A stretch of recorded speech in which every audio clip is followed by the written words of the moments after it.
Hey everybody, welcome back to the shop. Today we're going to have a little conversation about pallets. Why pallets? Well, I think all woodworkers will agree we love free wood. And one way to get free wood is with pallets. Pallets are pretty much available in a lot of places. They're not free to take from everywhere, so don't go stealing them if they're not for free. But a lot of places deliver things on pallets and they just stay with you. This one showed up at my office with a computer on it, and I looked at it and I said, you know what? This is one I think I can make something out of. Let me talk a little bit about what I'm doing. In my last video, I had mentioned I wanted to build a wall cabinet for my router bits and drill bits. You know, something to hang on the wall over here. When I build things for the shop, I generally like to use scrap material, and I let the material dictate the size. So that's one good thing for pallets, because pallet wood, being what it is, you know, they're a certain size, and if you need longer lumber, then you're just out of luck. If you got to find a longer pallet, basically. Also, pallet wood is going to have nail holes. As you can see, there's nails in this thing. You know, so they're going to have some damage that you have to either decide I'm okay with or repair somehow, which, you know, becomes a pain in the butt. Another thing to know about pallets is, you know, they're made out of the worst part of the tree. There's just no way around it. The wood that they take to make pallets out of has already, you know, it's what's left after they've done their veneering, done their quarter sawing, done all of the rift sawing, done everything they're going to do to get lumber. They're stuck with this, and they make pallets out of it, or they ground it up. Let's talk a little bit about different types of pallets and why I chose this one. Excuse me. First and foremost, as you can tell, this has 6 boards on top of it. And all 6 of them are in good shape. This is a one-use pallet. It's good to find pallets that haven't been used many, many times because they get beat up.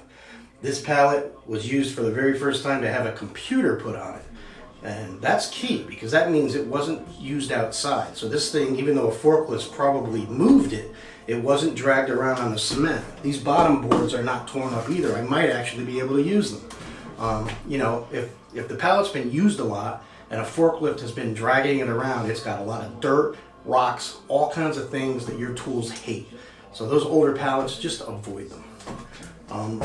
Some pallets come from overseas. They could have some exotic wood in them. You'd be surprised. You know, the pith of the tree of exotic wood overseas is still scrap for pallet, just like, you know, anywhere else. So you could find some interesting wood in pallets occasionally, some hardwoods. This one's pine.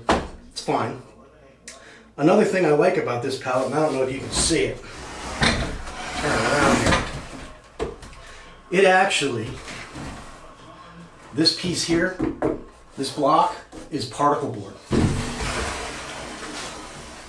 Pallets are made with usually very long ring nails. Ring nails have almost like barbs on them, little rings going down the length of the nail. Makes it harder to take them out. They put these things together to keep them together. They don't want you taking them apart. They don't want them breaking when things are being shipped, because that could cause problems. So they're a pain in the butt to take apart. So how do we take these things apart, which is the crux and the story for this video. And I think some of you are going to think you're going to go, well, let me grab my little hammer and my little pry bar and, you know, just go up under here like this and do a little tap, tap, tap and some prying. Sorry guys, these are not the tools to take a pallet apart. Pallets are a pain in the butt to take apart. They are, you know, if you're going to do this once in your life, you want to spend 2 hours with these 2 tools wrestling this thing like you're wrestling an alligator, you might be able to get it apart. You're going to break some of the boards. This is not the way to do it, trust me. There are better tools out there, and let me introduce you to them. They are your skill saw and your sawzall. Alright guys, welcome back. Sorry for the little delay. What I had to do is get this pallet set up. I have it now clamped down to my bench. I've got a line drawn here that is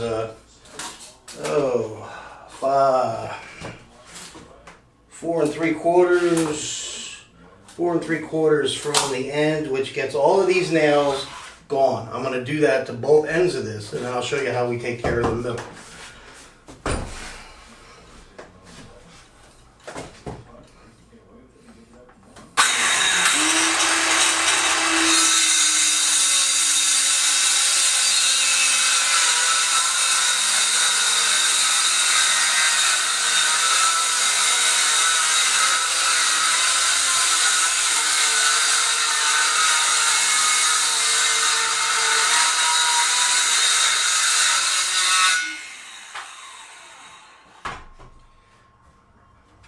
Alright, I'll be back in a minute. I'm going to flip this around. Alright, welcome back. We're going to cut the other end now.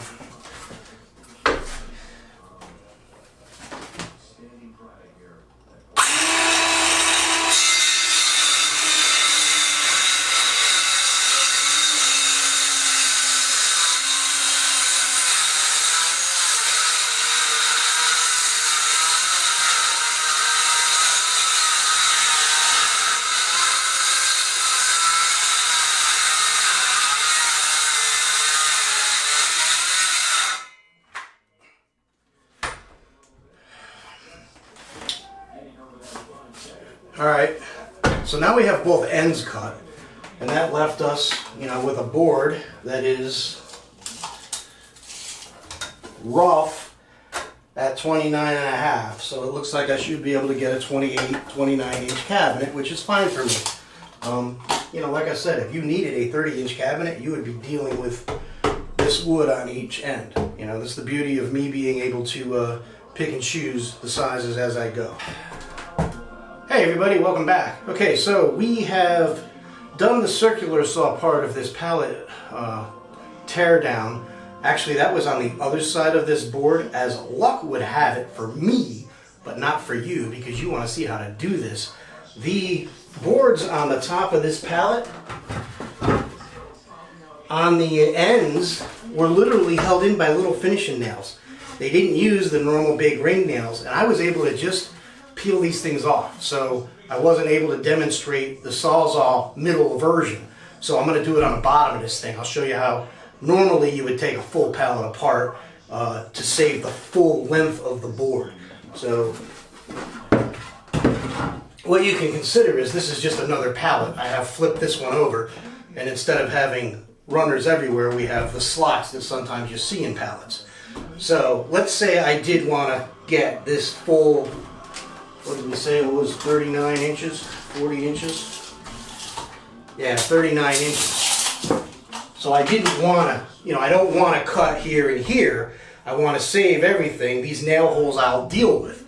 The way to do that is not by pry barring, because a pry bar, even if you did get a pry bar in here and pull it up, it's going to pull those nail heads through and split this board. You could glue it back together. I mean, you could do it. I think a better way to do this is with a Sawzall. And am I in view right here? Yeah. So I'm going to take my Sawzall and show you how to do this piece right here. Metal cutting blade, not a wood cutting blade, a metal cutting blade. We're cutting the nails here. So what you do is you take it and you get it in underneath.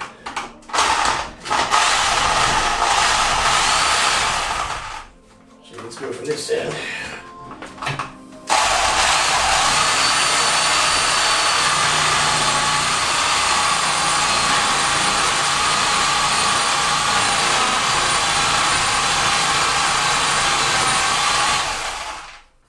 Okay, I've cut through this nail. Now I need to cut through this nail.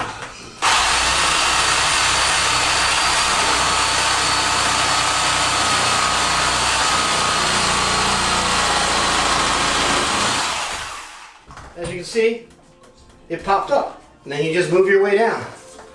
This is where it would be good to be outside because I don't have a lot of space here, but I'm sweating in here in the air conditioning. I can't imagine what 100 degrees is right now.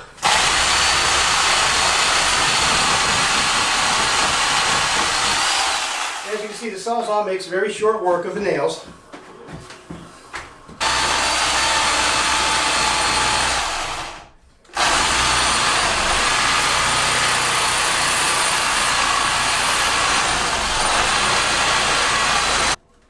recommend a longer metal cutting blade than I have here. You notice I'm having a hard time getting to that nail.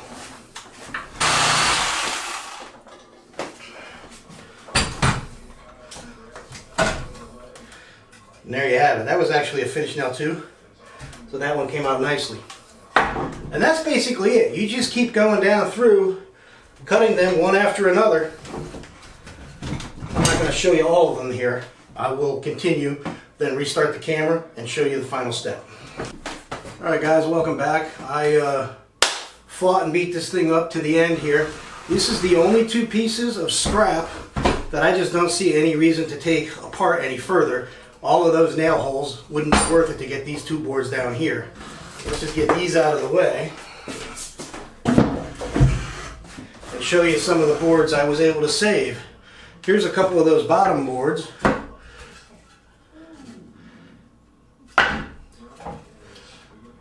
Here's a top board. Here's a bottom board. Here's a bottom board. So here's the differences in what we see. As you can see, these nails and these nails pulled. These nails were cut, these nails were cut, these nails were cut, and these nails were cut. So the Sawzall cuts the nails off flush. So these nails, obviously, are very easy to deal with. Just kind of put them around and pull them out and deal with them. And I will make sure there looks like there's a cut nail there. So what do we do with the cut nails? Well, we can take our punches. Let's see how long it takes me to find my punch. Here's one. So we can take a punch, put it on that nail, bang it through, and pull it out. As you can see, we just got a little piece of nail there. Now it's down in my floor. Wonderful. There's another one, it looks like, so let's get that one out.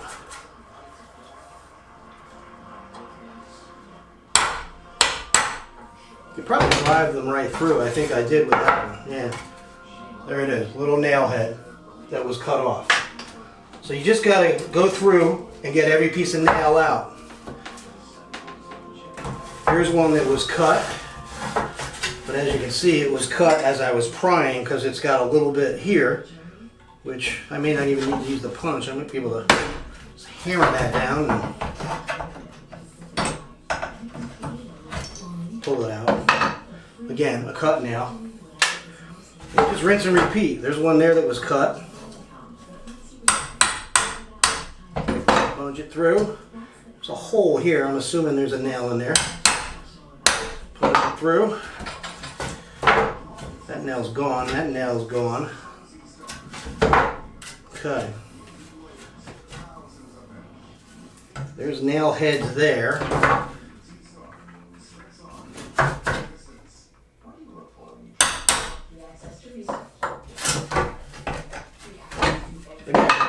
There's another one. One more here.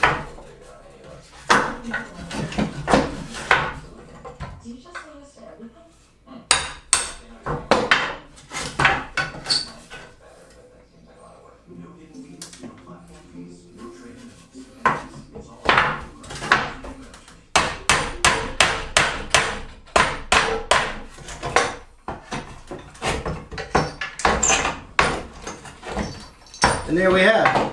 So this board was a good demonstration because it was a mixture of cut and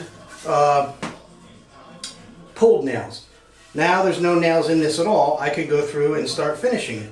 These boards are a full 3/4 of an inch thick. I'm hoping to get them down to 5/8 in finished mode. And that will be our next video. So what I'm going to do is I'm going to clean the rest of these boards up off camera. You saw this board, you don't need to see the rest of them. And then the next video I'm going to start is building the wall cabinet out of this lumber. The first step, which will be the next video, will be milling this lumber down to make it good finished lumber. And we'll see what we get out of it because, you know, like I said, this is still a pretty scrappy lumber. I don't know what it's going to look like after I plane it down and then true it up. It's going to be a shop cabinet, and I'm probably going to paint it, so I really don't care. But, you know, that's something that you're going to have to think about when you want to do pallets. Okay, thanks for watching. Please like and subscribe if you thought this was useful to you. Hopefully some of you are new here because you found this because of the pallet thumbnail that might have dragged you here. And if so, please like and subscribe and try to check out some of my other videos. I'm going to do some build videos and I do some tool reviews here. So if you're new here for the pallets, welcome. If you've been here before, you're probably going to be more interested in the build moving forward. We're going to do this wall cabinet coming next. Thanks a lot. We'll see you.